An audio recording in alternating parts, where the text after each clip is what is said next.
Chandni asks, is the metaverse going to change everything? How can brands prepare? I need a drink for this one. No.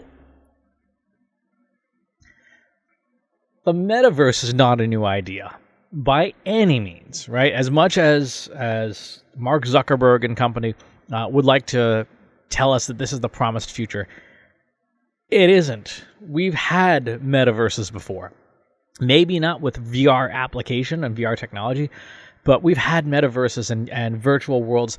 This is not a new concept. I mean, go back to the 90s and you have Neil Stephenson's Snow Crash. I mean, that was one of the first really fleshed out metaverses.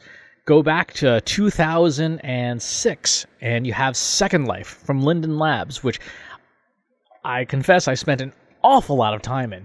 And back then, people were saying, this is the future. This is it. This is where everything's going to happen. It was cool, right? A virtual reality world that was an open world that you could build in, kind of like, it was like a more technically complex version of Minecraft. And then, fast forward to worlds like Minecraft, where you have these metaverses where there's transactions and building and open environments. What Facebook is trying to position as the future is not new, and it's not going to change everything for a variety of reasons. Number one, the barrier to entry is still too expensive, right? Even though we've had virtual reality adapters and stuff for smartphones and to be able to generate the virtual worlds, it still sucks as an experience, right? And these devices, right, are even at $199 or $299 $399 US. This is a luxury item, right? It's a unitasker. It does one thing, right? It does virtual reality. You can't go driving a car with this on. You probably shouldn't be, just wearing it around in general life. I mean, I guess you could, but it would be dramatically unsafe. Compare that to these guys, right? The ubiquitous smartphone, which is everywhere, which is your portal to the hybrid world.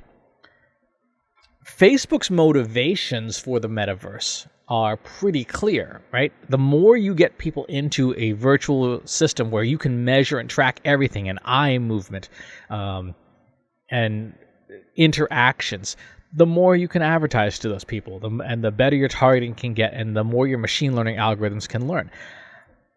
Facebook doesn't need any more information, right? Especially given the most recent round of legal revelations where it was shown that they had very clear knowledge of how their data was being misused, and they did literally nothing about it. This is not a company that needs any more data. So is this metaverse going to change everything? No. In the same way that cryptocurrency and blockchain and stuff is not going to change everything. These are interesting technologies with very, very high barriers to entry and limited applications right now. Now, in 10 years, could that be different? Absolutely, right? In 10 years, the barrier to entry may be much lower. The cost and the experience may be much better, and that will be great. I still wouldn't trust a metaverse assembled by Facebook because as a company, they're fundamentally untrustworthy. But you got a ways to go. Again, back in 2006, when Linden Labs released Second Life, you had brands leaping in left and right, building their own islands, releasing branded content, branded clothing and hats and all sorts of crazy stuff, holding concerts and other virtual experiences. And it was a niche. It was a niche environment. There were probably, I would say, maybe a couple 100,000 people in that universe at any given time. There were several million users. But it was still a very high barrier to entry, not from a computing perspective, just from a time perspective, because you had to jump into this virtual world and interact with it and spend a lot of time in it. We have had persistent virtual worlds now for decades.